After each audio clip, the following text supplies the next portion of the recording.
उद्बोधन के क्रम में मैं आमंत्रित करूंगा कर्नल बलदेव सिंह जी सारण को। आप मंच पे पधारें और विद्यार्थियों को, प्रतिभाओं को, समाज के मोअज़्ज़िज़ मेहमानों को संबोधित करें। आदरणीय कर्नल बलदेव सिंह जी सारण।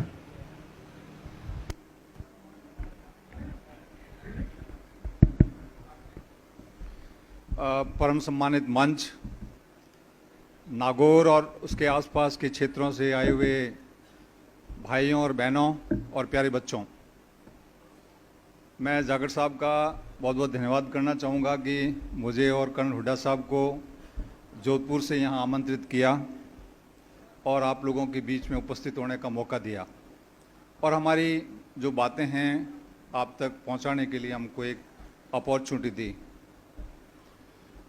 मैं जोधपुर ज़िले के आगोड़ई गांव से आता हूं। आपने सभी आगोड़ई गांव को देखा होगा, जोधपुर से जैसलमेर जाते हैं तो बीच में आता है। किसान परिवार से हूं। हमारे यहाँ पे ज़मीन में पानी नहीं है जैसे आपके यहाँ पे हैं। सूखा पड़ता है, अकाल पड़ता है।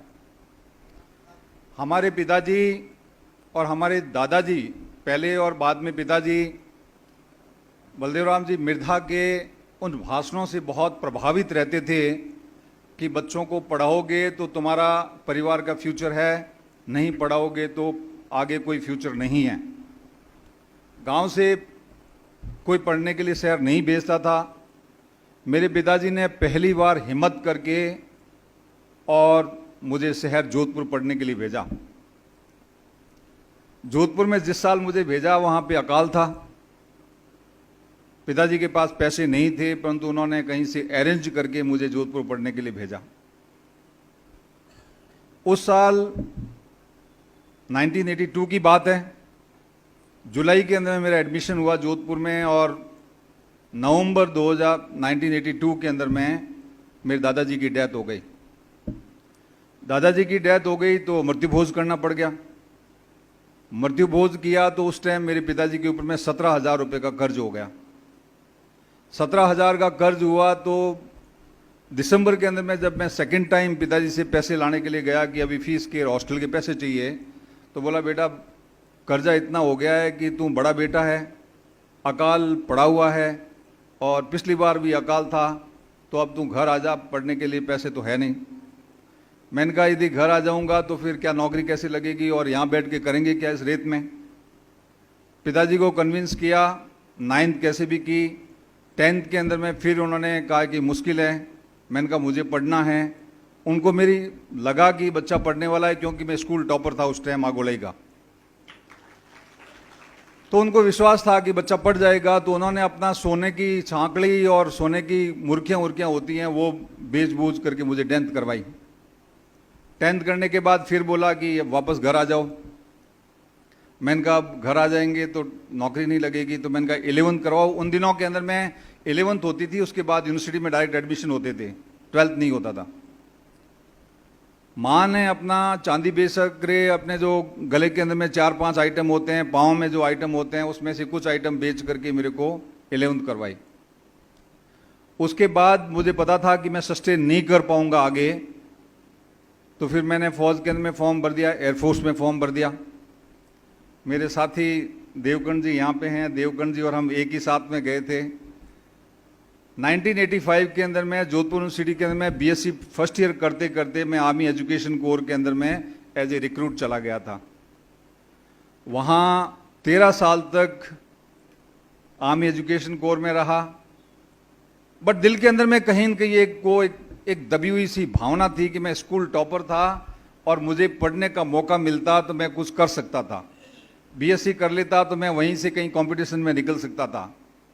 और ये मृत्यु भोज जो है मेरे ऐसे सिर के ऊपर में इतना हावी रहता था कि ये मृत्यु भोज नहीं होता या मेरे दादाजी की 3-4 साल डेथ नहीं होती तो मेरी बीएससी हो जाती और मैं कहीं न कहीं पे वो नौकरी हो जाता। मुझे उसी टाइम से इस मृत्यु भोज नाम की चीज़ से बहुत चिढ़ हो गई और मैं जब से समझदार हुआ फौज में जाने के बाद में पिछले 40 साल से मृत्यु भोज का कभी सेवन नहीं किया मैंने।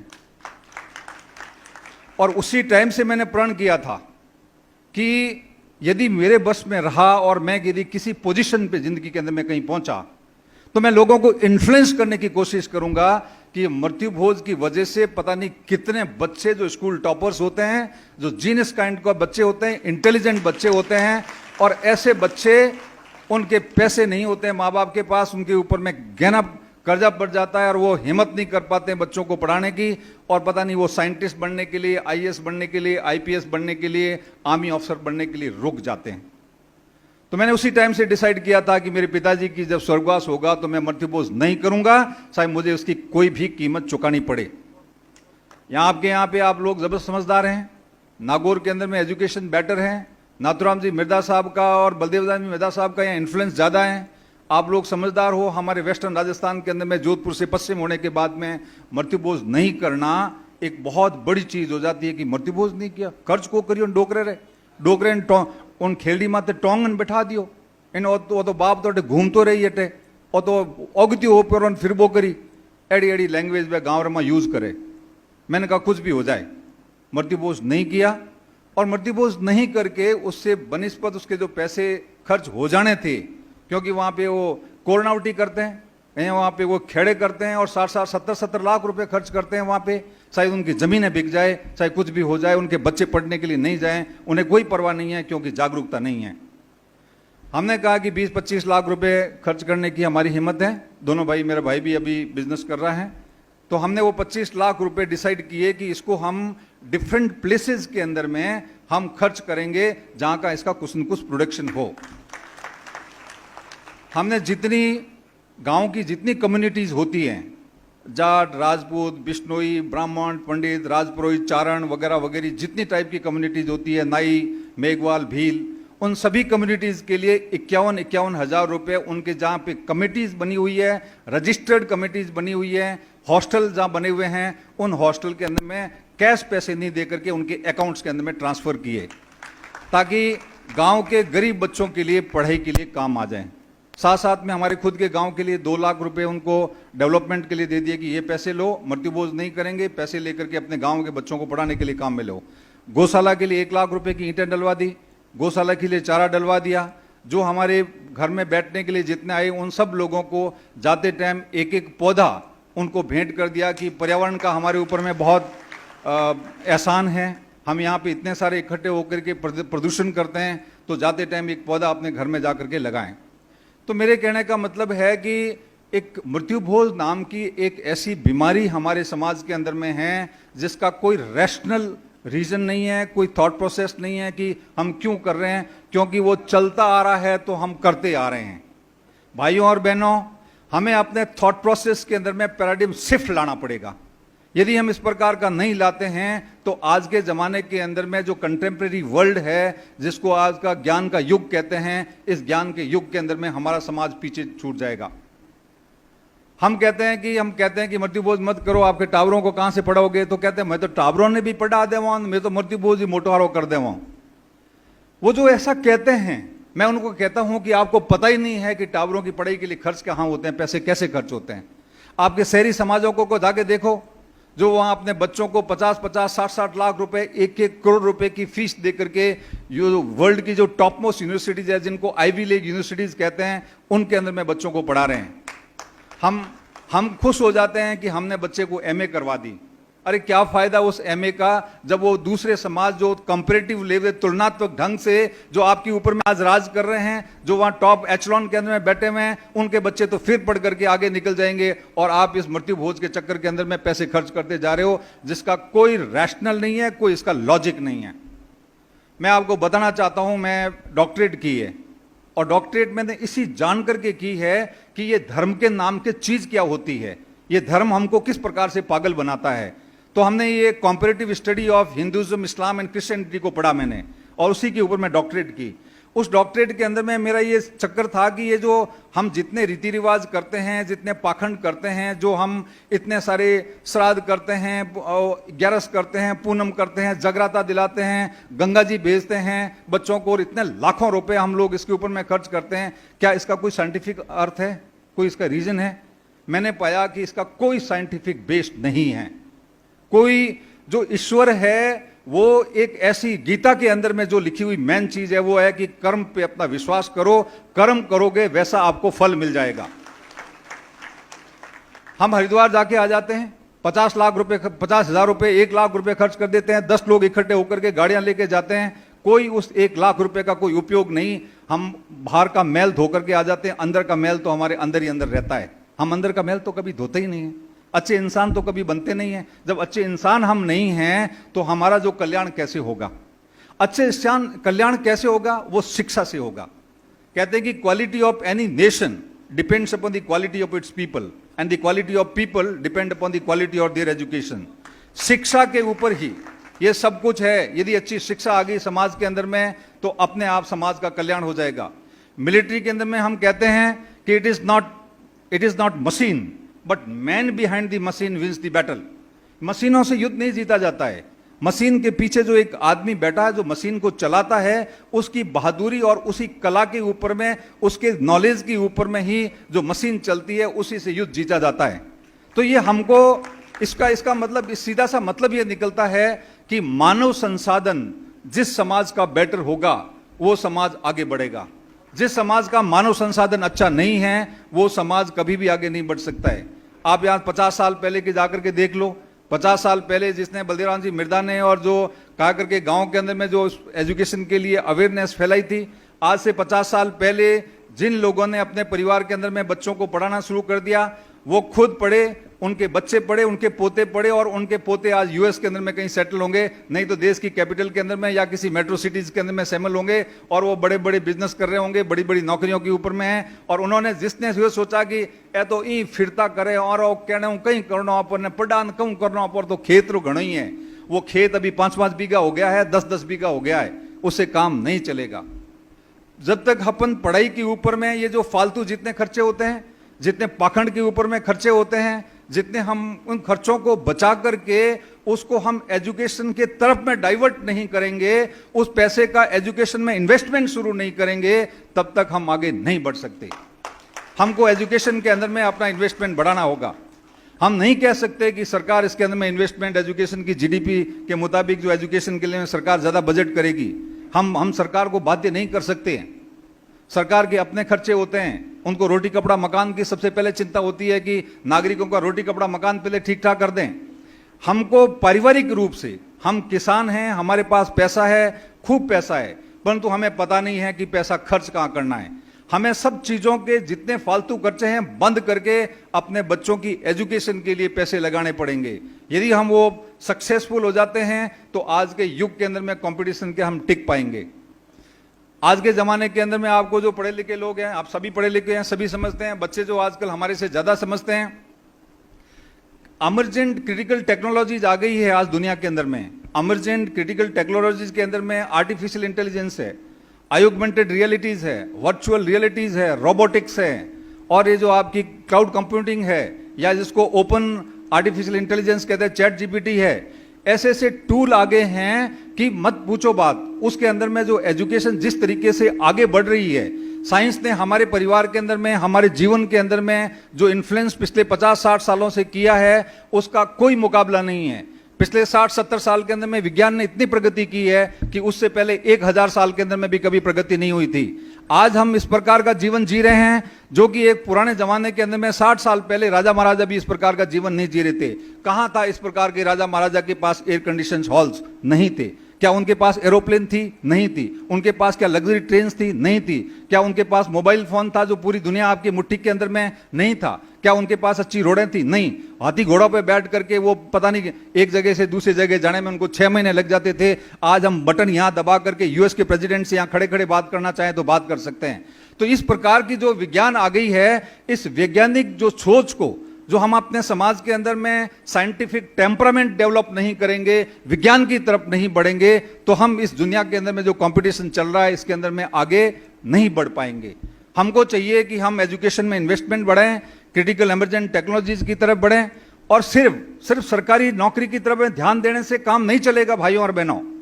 हमें चाहिए कि हम बिजनेस की तरफ भी आगे बढ़ें। सरकारी नौकरी सिर्फ 4 से 5% लोगों को मिलती है। आप आंकड़ा उठा करके देख लीजिए, 5% से ज्यादा सरकारी नौकरी नहीं है गवर्नमेंट के पास में। रिमेनिंग 95% जॉब्स होती हैं कॉर्पोरेट हाउस के अंदर में या मल्टीनेशनल कंपनीज के अंदर में होती हैं। मल्टीनेशनल कंपनीज के अंदर में आजकल जो कंटेम्प्रेरी एजुकेशन चाहिए, आपने 1 साल पहले जो डिग्री कर ली है वो आज आउटडेटेड हो चुकी है। हमको रेगुलर तौर पे अपने नॉलेज को अपडेट करना पड़ेगा, लर्न करना पड़ेगा, रीलर्न करना पड़ेगा, अनलर्न करना पड़ेगा, रीलर्न करना पड़ेगा, तभी जाकर के आज के युग के अंदर में, कंपटीशन के युग के अंदर में हम टिक पाएंगे। हम ऐसा करते नहीं है, क्योंकि हम तो बहुत 5-5, 10-10 हजार लोगों को इकट्ठा करके खाना खिलाने में बहुत खुश हो रहे हैं। बच्चों को जब बोलोगे पढ़ने के लिए तो गांव का आम आदमी कह जाता पैसे कहाँ हैं? अरे तुम्हारे पास मट्टी भोज के लिए पैसे इतने कहां से आ गए? मैं आपसे पूछना चाहता हूं कि एक गांव के अंदर में, आप सभी सम्मानित महानुभाव यहां पे बैठे हो, एक गांव के अंदर में कितनी डेथ होती है? 1 साल के अंदर में कितनी डेथ होती है आप बताओ? 20 एक होती है। आप चलो 20 को छोड़ो, 10 डेथ तो होती होगी। एक डेथ के ऊपर में मृत्यु भोज में हम कितना खर्चा करते हैं? कितना खर्चा करते? 5 लाख करते हो। चलो 5 लाख नहीं, हम गरीब से गरीब आदमी को हम मान लें 3 लाख रुपए खर्चा करता है। 3 लाख से नीचे तो मृत्यु भोज हो नहीं सकता है। तो 3 लाख रुपए, यानी कि 10 डेथ होती है एक गांव में, 3 लाख रुपए एक डेथ पे खर्चा होता है। 30 लाख रुपए एक गांव के अंदर में 1 साल के अंदर में खर्चा होता है। नागौर जिले के अंदर में 1891 विलेजेस हैं, 1891 विलेजेस हैं नागौर जिले के अंदर में। जोधपुर जिले के अंदर में 1835 विलेज हैं। बाड़मेर जिले के अंदर में 2991 विलेजेस हैं। ये ऐसे ऐसे 10 जिले हैं जो हैं इस मृत्यु भोज के अंदर में चक्कर में पड़े हुए हैं। यदि मैं अब सिर्फ नागौर जिले की बात करूं, जिसमें 1800 गांव की बात करूं, तो 1800 को 30 लाख से मल्टीप्लाई करते हैं तो 550 करोड़ रुपए आते हैं। ये 550 करोड़ रुपए कहां से आ गए हमारे पास में? बच्चों को पढ़ाने के लिए बोलते हैं तो पैसे नहीं है, उनको बोल दो कि रशिया भेज करके, उनको चाइना भेज करके, यूएस भेज करके पढ़ाई करा दो तो पैसे नहीं है। हम 550 करोड़ रुपए एक जिले के अंदर में खर्च कर रहे हैं। 550 करोड़ रुपए के अंदर में ऑक्सफोर्ड जैसा, हार्वर्ड जैसा, कैम्ब्रिज जैसा, प्रिंसटन जैसा, पता नहीं कैसे कैसे विश्वविद्यालय यहां पे खड़े हो जाएंगे। यदि ऐसी विश्वविद्यालय यदि यहां पे हम खड़े कर दें तो यहां से बच्चे जो पढ़ करके निकलेंगे पूरी दुनिया के ऊपर में राज करेंगे। हम ऐसा क्यों नहीं कर सकते? इसलिए मैं आपको कहता हूं कि हमारी जो सोच है, जैसे चलती आ रही थी वैसे ही चलता रहेगा तो आगे भी ऐसा ही चलता रहेगा। नहीं तो यदि हम इसको स्टॉप करेंगे, हमको इसको अपनी सोच को बदली करेंगे, बदली करने के बाद आज से डिसाइड करते हैं कि ये पाखंड नाम की चीज, दिखावा नाम की चीज हम नहीं करेंगे और इस पैसे को बचा करके हम अपने बच्चों के अंदर में खर्चा करेंगे। ये तो मैं सिर्फ एक मृत्यु भोज की बात की है, बाकी आंकड़े में आपके सामने पेचू तो आपका मुंह खुला का खुला रह जाएगा। पता नहीं कितना हमारी औरतें सूरज पूजने में खर्चा करती है, पता नहीं क्या 11 के अंदर में कितना खर्चा करते हैं, कितने बड़े बड़े जागरण दे दे करके हजारों लोगों को बुला करके खर्चा कर देते हैं। ये जो पैसा है भाइयों और बहनों, this money is not your money, ये भारत की राष्ट्रीय मुद्रा भी है। ध्यान रखने की आवश्यकता है। यदि हम समझदार और सिटीजन हैं, यदि रेस्पॉन्सिबल सिटीजन हैं, तो हमें आवश्यकता है कि ये भारत की राष्ट्रीय मुद्रा है। इस भारत की राष्ट्रीय मुद्रा को उस जगह पे खर्च करना चाहिए जहां से उस राष्ट्र को इस पैसे का उनको वापस फायदा हो। हम 24 घंटे के अंदर में इस पैसे को 1 मिनट के अंदर में हवा के अंदर में उड़ा देते हैं, छू मंत्र कर देते हैं। वो अब लोगों से पूछते हैं कि साहब कि हमने मृत्यु भोज नहीं किया, तो बोलते हैं कि थे कहीं करियो, मैंने को के अन्न खड़ानो तो बहुत बढ़िया बात वैसा। मैंने उनको बोला, पढ़ा लिखा आदमी हो, मैंने कहा भाई अन्न दान, परम दान, विद्या दान, तत्परम अनेन स्नेहिका तृप्ति विद्या स याजीवा। भाई अन्न के तो एक टाइम के पेट भूख को शांत होगी, विद्या एक किसी को दे दो तो उससे जरिए वो अपने जिंदगी भर की पेट की भूख को शांत कर पाएगा। विद्या बहुत जरूरी है। और अन्न की इंपॉर्टेंस उस टाइम थी जो आज से 100 साल पहले, जब हम वो घास की रोटियां खाया करते थे, पेड़ों के छालों के अंदर में छील छील करके उसको पीस करके रोटियां खाते थे, तब हाँ ठीक है वैल्यू थी अन्न की। आज हम घर से रोटी खा करके जाते हैं और वापस वो 5 पकवान खा करके पेट मोटा कर लेते हैं, हेल्थ खराब कर देते हैं, डायबिटिक हो जाते हैं, और जो है हम उसको फिर भी हम उसके अंदर में बाज नहीं आते हैं कि हम उसको पैसे को रोक करके कहीं सही जगह पे खर्च करें। हमें चाहिए कि उस पैसे को सही जगह पे खर्च करें, नहीं तो आप फिर कहते रहोगे भी हम पीछे रह गए। हम पीछे रहेंगे तो उसका जिम्मेवार कौन है?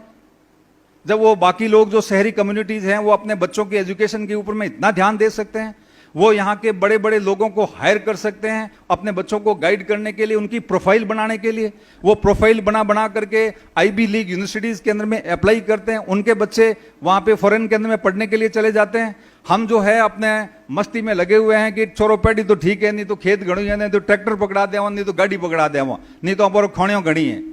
अरे ये कब तक चलेगा? ये कब तक चलता रहेगा कि हम खानों के अंदर में, और जरूरी है कि उसको रेत का धुआं खाना, यदि वो कंप्यूटर में बैठ करके यदि वो अपना 2 लाख का, 5 लाख का, 10 लाख का, 1 करोड़ का पैकेज कर सकता है, तो उसको रेत खाना जरूरी है क्या? आप बच्चों से पूछना चाहूंगा कि ये सुंदर पिचाई जो है, जो इंडिया का ही है, उसका पैकेज कितना है? आप लोगों को पता है कुछ? कोई बच्चा बता सकता है? सुंदर पिचाई का पैकेज कितना है? गूगल का सीईओ, कोई बच्चा बताए? 500 रुपीज इनाम, कोई भी बच्चा बता दे। जो नजदीक भी पहुंच जाएगा उसको 500 रुपए का इनाम दूंगा मैं। हमें पता ही नहीं है कि पैसा क्या होता है, नौकरी और कॉर्पोरेट वर्ल्ड के अंदर में कितना पैसा है। सुंदर पिचाई की तनख्वाह 1800 करोड़ रुपए प्रति साल है मेरे भाइयों और बहनों। 1800 करोड़, वो 150 करोड़ रुपए की तनख्वाह है उसकी एक महीने की। 1 घंटे के अंदर में 5 करोड़ रुपए, एक दिन के अंदर में 5 करोड़ तनख्वाह है उसकी। एक दिन उसको कहीं पे आज वेस्ट कर दो तो 5 करोड़ रुपए उसके वेस्ट कर दिए। Time is money nowadays. आपको समझने की आवश्यकता है कि समय ही धन है। हम इस प्रकार की हमें कैलकुलेशन पता ही नहीं है। 150 करोड़ रुपया तनख्वाह है। यहां हम लोग 1 लाख रुपए की सैलरी आती है तो खुश हो जाते हैं कि बच्चा ये वो क्लास 1 गेजेटेड ऑफिसर बन गया और 1 लाख रुपए की सैलरी आ गई उसकी।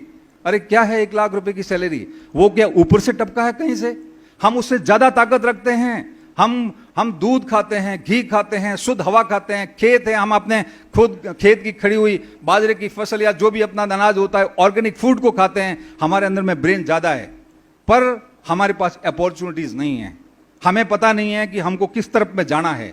हम समाज को जो है वो हम इकट्ठे जरूर हो जाते हैं। जो बच्चे अपनी मर्जी से लेके आ गए, इन बच्चों को हम सम्मानित कर रहे हैं। ये अपनी मेहनत है इन बच्चों की, हमारा इसके अंदर में कोई कंट्रीब्यूशन नहीं है। टू बी वेरी फ्रैंक, कोई कंट्रीब्यूशन नहीं है।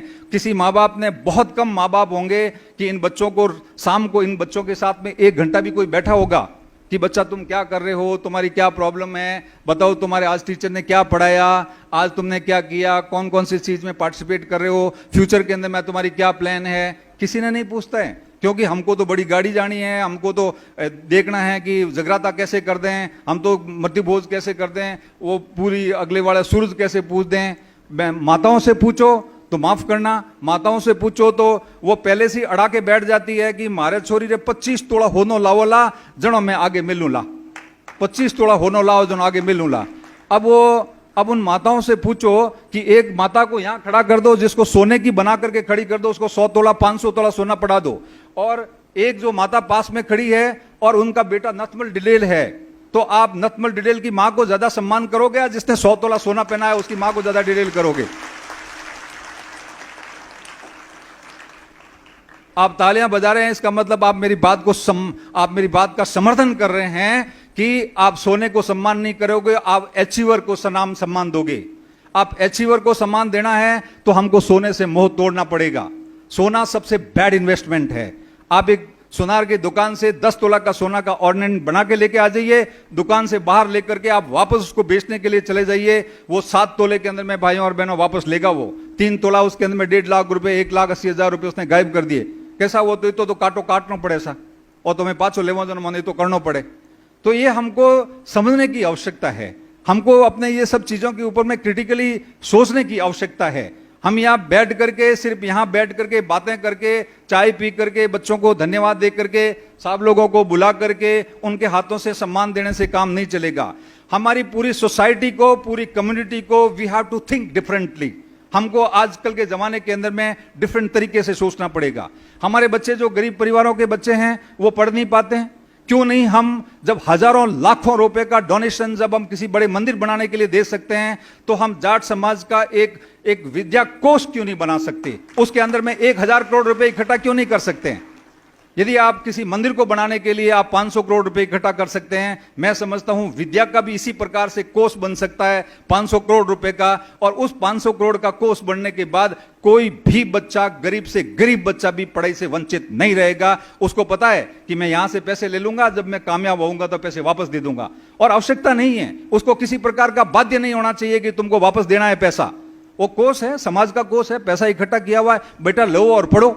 हर बच्चे के अंदर में कॉन्फिडेंस आ जाएगा और वो पढ़ना शुरू कर देगा। हमको एक इस प्रकार की सोच को डेवलप करना है कि भैया सरकारी नौकरियों से काम नहीं चलेगा।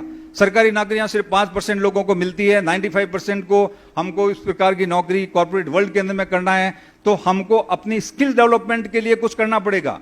जितने बड़े हॉस्टल्स है उसके अंदर में स्किल डेवलपमेंट सेंटर को खोलने की आवश्यकता है, ताकि हम बच्चों के अंदर में जो कंटेम्प्रेरी स्किल है, उस समय की मांग के मुताबिक जो स्किल बच्चों को चाहिए जॉब के लिए, वो जॉब बच्चों को दे सकते हैं। हम बच्चों को जब जॉब के लिए भेजते हैं तो वहां पे जॉब के लिए मना कर दिया जाता है। कहते हैं कि भाई ये बच्चे को मना क्यों किया, तो वो उनका कॉर्पोरेट वर्ल्ड का सीधा आंसर होता है, these children are not job ready children, these children are not job ready children. Job ready children का मतलब क्या होता है कि उनको उस जॉब के मुताबिक कोई स्किल उनके अंदर में नहीं है।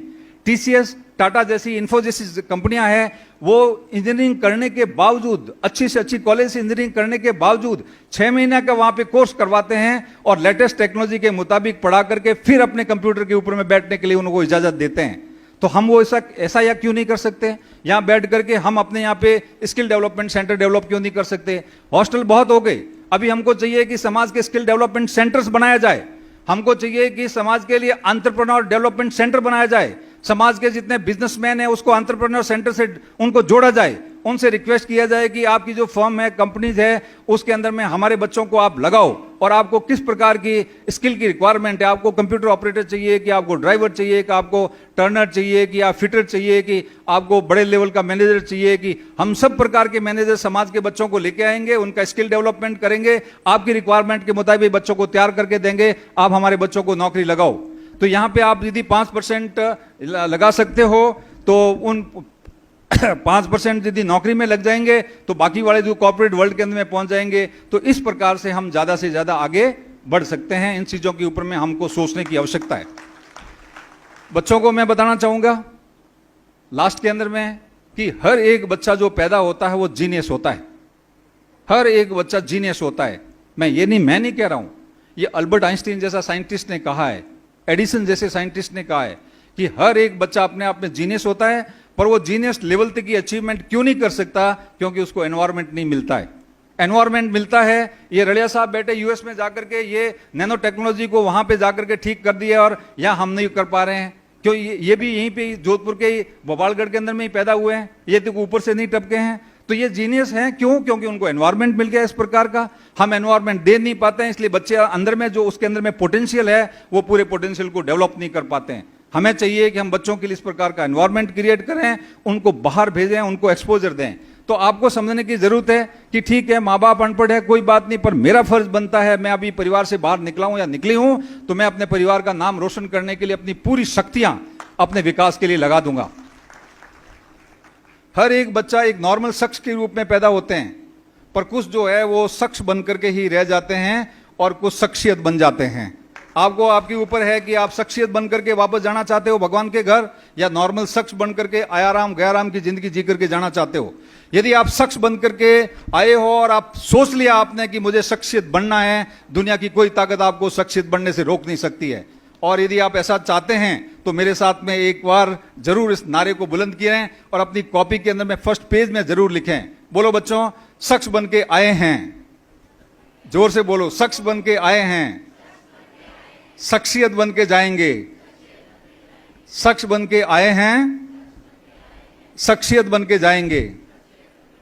नोट कर लो अपनी कॉपी के ऊपर में, और इसी रास्ते के ऊपर में आप चल पड़े आज से ही, तो आप एक अपने को डायरेक्शन मिल जाएगी। आपके कॉपी पे लिखा होगा, घर में दीवार पे लिखा होगा, स्टडी टेबल के सामने लिखा होगा, तो आप कभी भी रास्ता नहीं भटकोगे। वो आपको एनर्जी देगी, वो लाइन कि मैं तो शख्सियत बनना है, मैं गलत काम कैसे कर सकता हूं, मुझे तो शख्सियत बनना है, मैं टाइम को वेस्ट कैसे कर सकता हूं, मुझे तो शख्सियत बनना है कि मैं अपने सोशल मीडिया के ऊपर में टाइम कैसे बर्बाद कर सकता हूं। पुराने जमाने के कहते थे कि you tell me about your friends and I will tell about your future. आप मुझे अपने दोस्तों के बारे में बताओ, मैं आपके फ्यूचर के बारे में, आपके भविष्य के बारे में बता दूंगा। आज के जमाने के अंदर मैं बच्चों को एड्रेस करने के लिए जाता हूं तो मैं कहता हूं कि you tell me about your social media history of last 2 months। You tell me about the social media history of 2 months, I will tell your future. आप अपने 2 महीने की सोशल मीडिया हिस्ट्री बता दो कि 2 महीने आपने वो सोशल मीडिया के ऊपर में कितना समय कौन सी वेबसाइट को दिया है, कौन से चैनल को दिया है। मैं आपको बता दूंगा कि आप कौन से रास्ते पे जा रहे हो और आप क्या बनने वाले हो। मैं आपको लिख कर स्टाम्प पेपर के ऊपर में दे सकता हूं। Unless you change your critical thinking. आज अपने विचारों को जब तक बदली नहीं करेंगे, हम उस विचारों को बदली करके उसके ऊपर में एक्शन लेना शुरू नहीं करेंगे, तब तक हम कोई बदलाव नहीं ला पाएंगे। हमें चाहिए कि हमें इस प्रकार के बदलाव लाने के लिए हम अपने सोच विचार को बदली करें और उसके ऊपर में एक्शन प्लान बनाएं, तब जाकर के समाज आगे बढ़ सकता है। इसी के साथ साथ में मैं जहां भी जाता हूं, एक मृत्यु भोज के कैंपेन चला रखा है कि मृत्यु भोज जो नहीं खाना चाहते हैं, ठीक है, समाज के अपने नियम होते हैं, बुजुर्ग होते हैं, उनको हम उनका निरादर नहीं कर सकते हैं। समाज की परिपाटी को चेंज करने में बहुत टाइम लगता है। आप पूरे गांव को एक साथ में बदली नहीं कर सकते, परंतु आप अपने खुद को तो बदली कर सकते हो। यदि आप खुद को बदली कर सकते हो तो जो मेरे साथ में है कैंपेन के अंदर में, वो इसके अंदर में अपना साइन करे कि भाई दुनिया से एक मृत्यु भोज खाए, कुछ भी करे, मैं मृत्यु भोज नहीं खाऊंगा। जब हम खाने वाले अपने आप कम हो जाएंगे, एक गांव के अंदर में 500 में से 400 लोग मृत्यु भोज नहीं खाएंगे, तो जो बनाने वाला है वो भी सोचने के लिए मजबूर हो जाएगा कि हकरा हकरा आदमी ने, कलेक्टर साहब, एसडीएम साहब, प्रोफेसर साहब, ए तो आवे जका खवई को नहीं, पे ने गांव में बैठा जो कौन खड़ाम कहीं कह रहा हूं पे। अपने आप लोग सोचना शुरू कर देंगे कि बाहर के बड़े बड़े लोग आते हैं, वो तो मृत्यु भोज खा ही नहीं रहे हैं, तो हम क्यों पैसा बर्बाद करें। लोग तो दिखावे के लिए करते हैं कि फलाना कलेक्टर साहब को उससे कोई प्यार नहीं है, उसको दिखाना है कि कलेक्टर साहब मेरे घर आएंगे तो ओहो मेरा बहुत बड़ा नाम होगा, इसीलिए वो पता नहीं कौन कौन से बढ़ चढ़ करके अपने औकात से बढ़ करके पैसा खर्च करते हैं। हमें उस दिखावे से बचना है, उस पैसे को बचा करके एजुकेशन में लगाना है, ताकि हम समाज को सही दिशा दे सकें। तभी हमारा सार्थकता होगी हमारी एजुकेशन की, तभी हमारी सार्थकता होगी कि हम कुछ लीड रोल के अंदर में हैं, तभी हमारी सार्थकता होगी कि हमने सही एजुकेशन लेकर के एक समाज को सही दिशा निर्देश दे रहे हैं। नहीं तो फिर आयाराम गयाराम की जिंदगी जी लो, उससे कोई ज्यादा फर्क नहीं पड़ने वाला है। तो मेरे साथ में भागीरथ जी हैं, भागीरथ जी से मैं निवेदन करूंगा कि ये किसी के ऊपर में कोई फोर्स नहीं है। जो व्यक्ति अपनी मर्जी से मृत्यु भोज नहीं खाना चाहता है, वो आप इसको नहीं खाएं। मैं भागीरथ जी 1 मिनट के लिए वो बुक देना मेरे को, गरुड़ पुराण। मैंने डॉक्टरेट की है भाइयों और बहनों।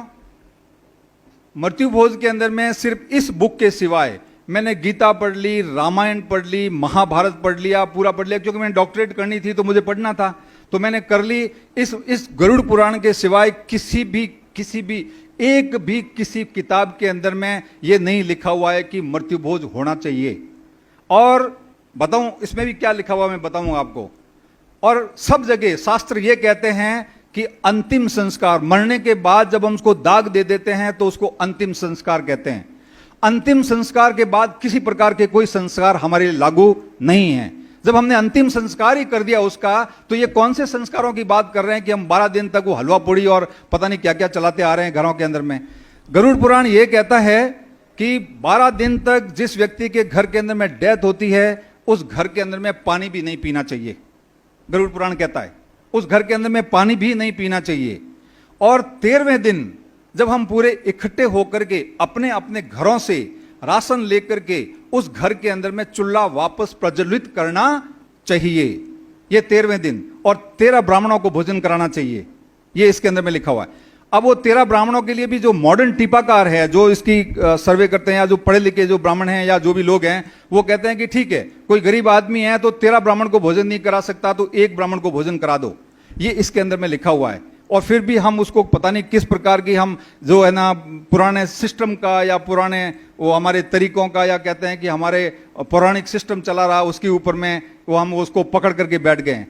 एक कहाँ था, मैं 57 ईयर्स का हो गया हूं, मैंने अपने गांव के अंदर में ये खाटा खींचड़ा खा करके भी मौत के ऊपर में और देखा है। खाटा खींचड़ा खा करके बारातें चढ़ जाती थी, लोगों के पास पैसे नहीं होते थे तो कहां से आते थे। उसके बाद स्लोली वो लापसी शुरू की, तो वो लाठी गुड़ की, वो काला सा गुड़ आता था, उसकी लापसी बनाते थे। उसके बाद में फिर गुड़ डालना शुरू किया, उसके बाद चीनी डालनी शुरू की, उसके बाद गुड़ का हलवा शुरू किया, उसके बाद चीनी का हलवा शुरू किया, उसके बाद में फिर नुक्तियां और वो शुरू कर दी, उसके साथ पुड़ियां शुरू कर दी। और अभी तो कहीं कहीं जगह पे ऐसा देखा जाता है कि 12 दिन तक एकदम प्रॉपर, एकदम टाइप्ड मीनू होता है, डिजिटल कार्ड इश्यू होते हैं, उस मीनू के अंदर में लिखा जाता है फर्स्ट डे ये भोजन, सेकेंड डे ये भोजन, 12वें दिन ये भोजन।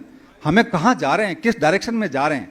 इसका मतलब हमारे अंदर में कुछ वो है नहीं जो हम सोच विचार कर सकें। हमें पता ही नहीं है कि हमको किस मानव संसाधन के अंदर में पैसा विकास करेंगे, करने के लिए पैसा मानव संसाधन के विकास के लिए लगाना पड़ेगा। यदि मानव संसाधन में नहीं लगाओगे तो हमारा कोई कल्याण होने वाला नहीं है। तो मैं भागीरथी से निवेदन कर दूंगा कि ये डायरी जो चारों पांचों डायरियां हैं वो उनके बीच में जहां भी आप ये सम्मेलन खत्म होने के बाद जब भी बच्चियां जो बुजुर्ग भाई बहन हैं वो जो साइन करना चाहें जरूर साइन करें, ताकि हम इस कैंपेन को आगे चला सकें। सोशल मीडिया, ये पर्ची आप जब रेड पर्ची अपने पास लोगे तो फेसबुक के अंदर में या सोशल मीडिया के अंदर में इसको जरूर लिखें कि मैंने आज से मृत्युबोध करना छोड़ दिया है, ताकि दूसरे लोगों को भी पता लगे।